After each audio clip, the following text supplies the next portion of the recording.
What secret have you kept from everyone? My house was raided for child pornography. Agents came through, searched every room, collected every storage device and questioned me. I promptly said I would not talk without a lawyer. My wife was bawling. I told her to not talk without a lawyer. After about 4 hours, all of the agents left with every electronic device. Then they handed me the warrant. Apparently, my IP address was detected distributing child porn. After counselling and a lot of communication, my wife and I agreed to not tell anyone about this. Not family, not friends, no one. We moved from the house because it just made us uneasy being there.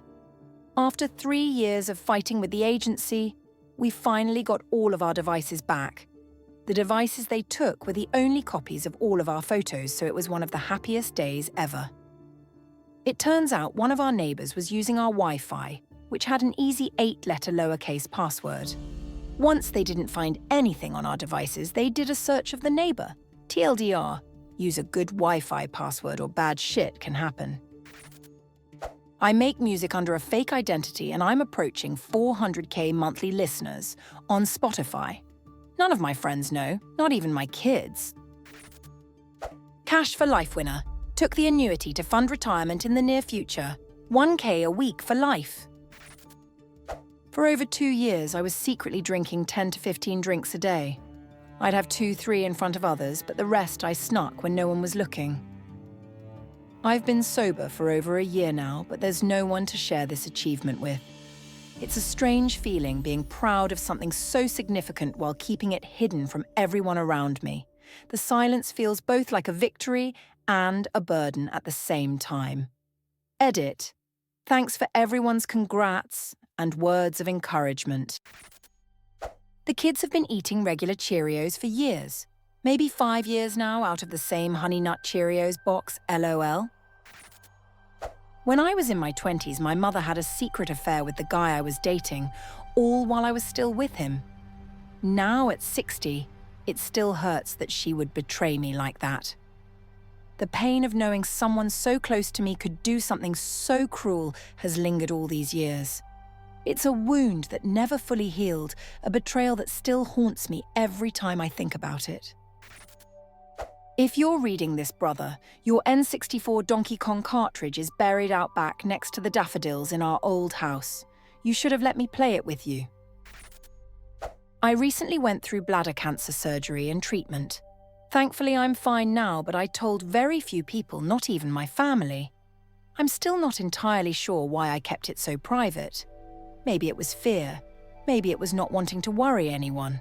Or perhaps it was just easier to handle on my own. The experience was isolating, and even now it feels like a secret I'm not sure how to share. I won second place at my work's annual chili competition using a bunch of cups of Wendy's chili that I put in a crock pot. I accidentally spilled beer on the dance floor at a wedding, and the groom's aunt slipped on it and broke her leg. I was too scared and embarrassed to admit it was my fault, so I never told anyone.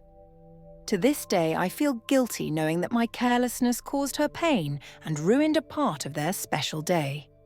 It's a secret that still weighs on me every time I think about it. Most people in my family think that my mother recently died suddenly from complications due to cancer, but she really died from the toxic effects of oxycodone, morphine, fentanyl, and methamphetamine. Seems as though she just had herself a secret death party. I'm showing every early sign of heart failure, and it's terrifying. But I don't want to tell anyone until I've seen a cardiologist. The thought of worrying my loved ones before I even know for sure is too much to bear. I'm carrying this fear alone for now, trying to stay calm and hoping it's not as bad as it seems. It's a heavy burden, but I'd rather face it quietly until I have answers. Edit. To everyone telling me to see a doc now, I've already been to urgent care. I've got a cardiologist appointment at the end of next month. I'm completely exhausted, both physically and mentally. I feel so fragile, like I could shatter into a million pieces any day now. But I don't tell anyone because I have to keep going. I need to work and support my family. It's like I'm carrying the weight of the world on my shoulders, and there's no room to let anyone see how close I am to breaking. Every day feels like a battle to keep it all together, and the fear of letting it all fall apart is overwhelming. But I keep pushing through, pretending everything is fine because I can't afford to let anyone down. I keep telling my family I never want to get married as they keep bringing it up. On the inside, I am craving a relationship so bad I would put it above any of my other priorities. I don't remember much of the last 5 years of my life because I suffered a severe mental breakdown. Along with crippling depression and anxiety, it's like I've been stuck in place, unable to move forward. In that time, I neglected my credit card payments, my bank account was closed due to inactivity, and my student loans went to creditors. Now I'm planning on filing for bankruptcy and I don't have a job. On top of it all, I'm taking care of my parents, both of whom suffered strokes. It feels like my life has spiraled out of control and I'm just trying to keep it all from completely falling apart. I'm trying to get onto my feet and turn my life around. In high school, there was this mean girl who had it out for me, all because I dated a guy she liked to keep wrapped around her finger. One time, he gave me flowers, and when I set them down on a table near my friends, I caught her glaring at the bouquet like she wanted to set it on fire with her eyes. I'll never forget the time I told her I didn't appreciate her flirting with my boyfriend. She'd do things like the classic licking her finger to wipe a smudge off his shirt move, which was just gross. Instead of backing off, her clique of friends actually sat me down and tried to gaslight me into thinking that her behavior was normal, just how she is. It was infuriating, being made to feel like I was overreacting when, in reality, I was just standing up for myself and my relationship. The whole experience left me questioning whether I was wrong to speak up, even though I knew I wasn't. After high school, she dated one of my best friends. She also tried to get a job at the same place I worked at, but that's another story. We didn't interact, but she ended up living with my best friend and a few of our other friends. They were all roommates, and I was over once. She couldn't even be civil. She saw me in the living room with my friends since high school and she threw a hissy fit, slamming everything and eventually leaving the apartment while slamming her feet into the ground the whole time. We could hear her making her way down the stairs for a while. Anyways, after that, I went into the bedroom she shared with my friend, took all her makeup brushes and wiped my asshole with each and every one of them. My therapist is the only one who knows I'm gay. I'm 31 years old and have never dated anyone. Right before COVID, I did a stand-up comedy open mic night. My first and last time. It was a huge success. Everybody loved it. Besides the crowd, I think 3 people know about it. Why I quit drinking. I was a very heavy drinker, always alone, definitely alcoholic behavior, although I believe I somehow dodged addiction, something I'm grateful for every day. The truth is, I had an unbelievably vivid dream in which I carried and gave birth to a baby. The love and joy I had for her was life-altering, and now I've had a child, it was actually somewhat accurate. When you hear quit cold turkey, I think most people assume there was some terrible experience, but it wasn't even a terrible dream. It was just a brief, intensely vivid experience of the thing I wanted most in the world, and I knew Sue realized drinking like that was completely incompatible with the kind of mother I wanted to be. The dream had nothing to do with alcohol, but it was enough. I literally had my last sip of alcohol that night, Mother's Day 2018. Cold turkey, no problems. Sometimes, after taking my Ambien, I end up sleep eating. One morning, I woke up to find the cat food bowl with a spoon in it, completely empty. My cat was really upset with me, and I was horrified to realize that I had probably eaten her food in my sleep. It's one of those bizarre and embarrassing moments that make me laugh now, but I'm sure my cat hasn't forgiven me for it yet. Not a huge secret in comparison to some of these answers, but I feel the guilt of it often. After my fiancé passed, I napped all the time for over a year. My aunt was calling me one day and I just denied her call. went back to napping. It was my aunt calling because my grandma, who was very sick with cancer, wanted to say happy birthday a day before my birthday. Grandma died the next day. I should have picked up the damn phone. That I had a miscarriage. My best hide-and-seek spot, no one has ever found me when I hid there. I've decided to live in my SUV next year to save money, but I haven't told my friends. They wanted me to rent with them or from them, but I'm secretly planning my new rent-free lifestyle. I make too much to qualify for low-rent housing, but not enough to save for a house with the way rent prices are skyrocketing. It's not an ideal situation, but it feels like the only way I can get ahead financially. While they think I'll be joining them, I'm preparing for a very different, more minimalist way of life. My mum thinks I'll be renting with friends. Still have to break the news to a girl I've been seeing. It's only been 3 weeks, so maybe I won't have to worry about that.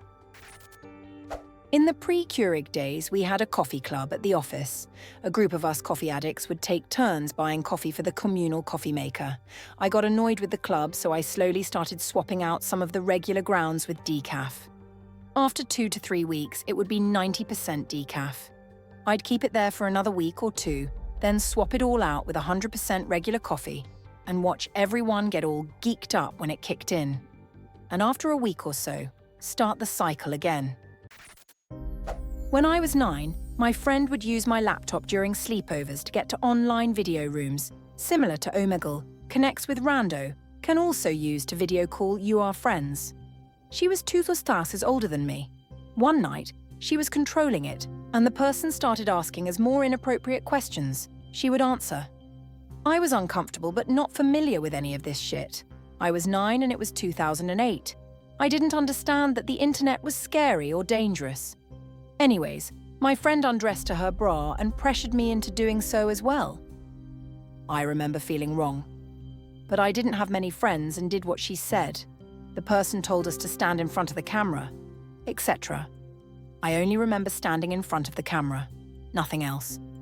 But I closed it at one point because it just felt too wrong, even at barely 9. Weeks later, I received a message on the platform from some user. Ended up being the same man/woman from that night. They recorded the entire thing and threatened to send to everyone I knew on my FB list. EDEC, how they had it. If I didn't join their private room and do what they said. All I remember is the pure terror I felt. I remember the room name Slave Cave. I deleted that account, the website I only used to video chat my friends at my school because of this. I will never forget the pure fear I felt. I was only 9. I battled internally with myself until I was almost 20 because I felt that it was all my fault, which isn't true in the slightest. I've never told anyone, not even my therapist. I plan to. I was raped by my boyfriend in high school, and that is the reason I had 2 C-sections. Not because it was medically necessary, but because I couldn't tolerate the physical exams. I started crying when my doctor attempted to see if I was dilated, and she asked, "Okay, what is really going on here?" I told her, and she said, "I'm going to schedule you for a C-section on the Doctor's alarm, and you don't ever have to explain this to anyone. I'll write some stuff in your charts so no one will ask questions." I love that woman. She delivered both of my babies and let me be my own advocate and made me feel so validated. Wonderful people do exist, and the world is not as bad as we make it out to be. I walked at my college graduation and somehow got my diploma, even though I was actually 1 class short. I have no idea how that happened, but I didn't question it. The next semester I went back and retook the 1 class I needed, so I think I'm good now. It's a strange situation, but I'm just relieved everything seems to have worked out in the end. Still, I sometimes wonder if there's some clerical error that might catch up with me someday. I won a lottery keeping it secret. Published author, but don't want friends and family reading my writing. It's for strangers only. I have multiple sclerosis. In a nutshell, my immune system is trying to kill me because it doesn't recognize my body as itself. Very few people in my life know I have it, and I deliberately go out of my way to seem clumsy rather than disabled. If I drop something or lose my balance, I act stupid. I would rather people think I'm a klutz than have pity on me. Currently, there is no cure, only treatments to prevent new symptoms. It's a lifelong disease. Unless a breakthrough cure is discovered, I'll die with it. I've had symptoms since I was 10. I was diagnosed at 22. I'll be 26 in a few months. Edit. Guys, please, I don't need medical advice. This is why I don't normally share it, LOL. Thank you for the kind words and of support, however. Follow up edit. The reason I don't share my diagnosis is not out of fear of judgment or embarrassment. I don't share it because don't want to. Having MS doesn't bug me. I've had symptoms for over half my life. It's all I've ever known, essentially. All that changed was I figured out what was causing it. I'm a private person in general, and if it's not relevant, I typically don't share it. I'm a lot more open on the internet because of the anonymity of it. There's people in my life who know I have it and I'm fine with it. The MS doesn't define me, it's not my identity, so I just don't share it. But I do appreciate the support and hearing y'all's own journey with MS, whether it be yourself directly or a loved one. Y'all really are sweet, and it's amazing how considerate all of you are. Thank you, really. Stay strong, everyone. When I was 5, I used to sneak cans of my dad's Pabst Blue Ribbon out of the refrigerator and swill it while playing with my toy soldiers. My oldest brother got the blame. 57 years later, thank you for giving me the opportunity to come clean. I had a miscarriage and had to have surgery because I wouldn't actually miscarry the baby. The only people in my life that know are doctors, my boyfriend, and one person that was a friend. When I told the friend, she said it wasn't like it was a real baby anyway, so I shouldn't be upset. And from then on, I didn't speak to her and haven't told anyone else, except strangers on the internet now, I guess. I was raped at 14 by our next-door neighbor. He drugged me, stole my virginity, and then threatened to kill my entire family if I ever said a word. 6 months later, I was told that Mom was leaving Dad for the neighbor.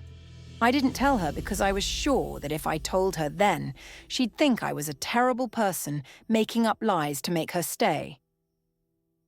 I waited for a few months, so I could tell her after the crisis moment was over. Then she had a sudden heart attack at only 35. So I was, again, afraid to tell her because I feared that the shock and grief would kill her. There's so much more to this, some truly awful stuff, but I doubt you guys want to hear it. I once pretended to know how to bake cookies, but actually just bought them from the store.